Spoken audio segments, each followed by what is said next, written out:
Hello, welcome back to my channel. I'm starting a new series of videos in which we implement a learning management system together. At the end of this playlist, you will have learned how to build a backend project from scratch using Spring Boot. As always, you can find the source code of the project in the description. Okay, let's start. Before we continue, I want you to know that this channel is all about growing as software engineers together. If you want to join, subscribe now. Most of the time, I start with designing the database of my projects. If you design your database well, the rest is easier. For this project, I use MySQL database and MySQL Workbench to design the database faster. I already generated my tables easily with the help of MySQL Workbench. You can watch this video in which I explain how to design a database in minutes using MySQL software. Okay, let me briefly give some information about the tables of the database. By the way, I will share the schema along with the source code so you can directly generate the same tables if you have MySQL Workbench. We have 11 tables in total. All tables include credit by, credit at, updated by, and updated at columns to track the changes made by who at when. The ID values of each record in all tables will be handled by our backend. The ID type will be UUID. You can see the data types of each column next to the column names. The school table has the columns of name, email, address, logo of the school as a URL, and the website of the school. Then we have the user table that will be used for authentication and authorization. The table has name, surname, email, hashed password of user, profile picture as a URL, and school ID. There's one-to-many relationship between school and user tables. The department table has name of the department, email, and head of the department. The head of a department is a user, so there's one-to-one relationship here. The teacher table has employee ID and department ID fields. There is one-to-one relationship between department and teacher tables.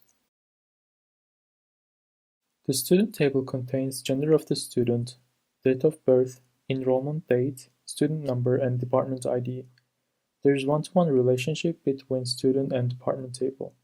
Student has course table is an intermediate table that forms a many-to-many relationship between student and course table. It has student ID and course ID. Assignment table has title and description of an assignment, due date, and course ID. There's one-to-many relationship between course and assignment table because a course may have many assignments. Assignment attachment table has assignment ID and URL of the attached file. There's one-to-many relationship between the tables because an assignment may have many attachments. Course table has name, code, year and semester of the course, department and teacher IDs. There are one-to-many relationships between course and department and teacher tables. Assignment submission table contains assignment and student IDs. There are one-to-many relationships between these tables. Assignment submission attachment table contains assignment submission ID and the URL of the attached file. There is one-to-many relationship between the tables. Okay, the database part is done.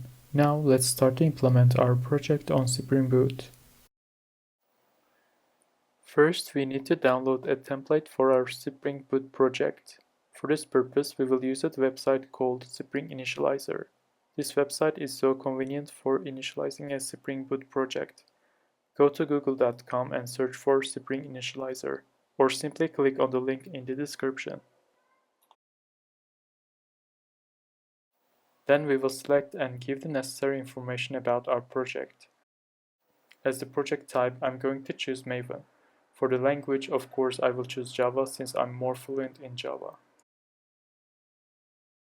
For the Spring Boot version, I suggest you leave it as it is, because the website chooses the latest stable version automatically for you, and avoid choosing snapshot versions.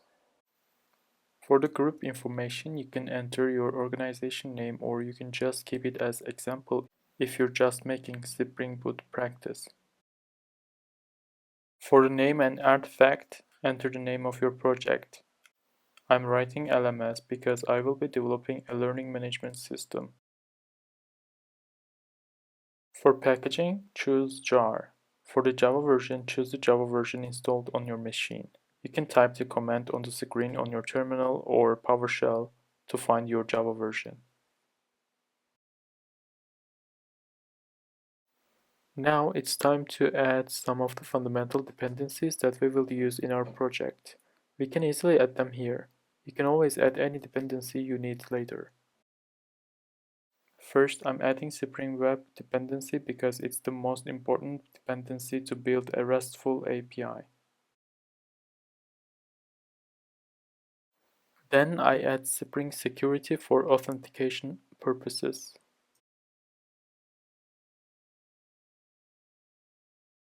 After that, I add Lombok annotation library to minimize boilerplate code.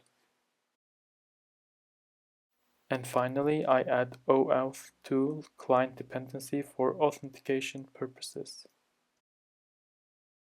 I'm just quickly skimming the other dependencies if we need anything else.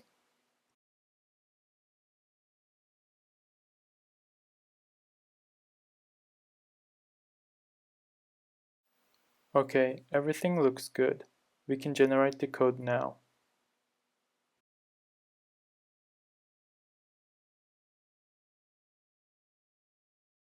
Just unzip the downloaded file and your code is ready.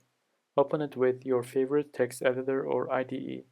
I generally use IntelliJ for Java projects.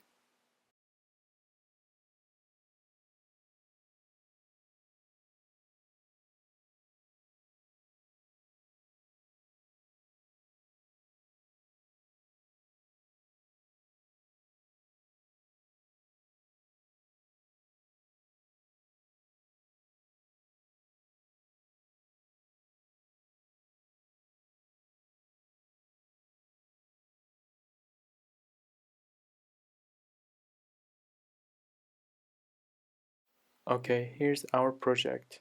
Everything looks perfect. I will just execute the project to know if everything really works.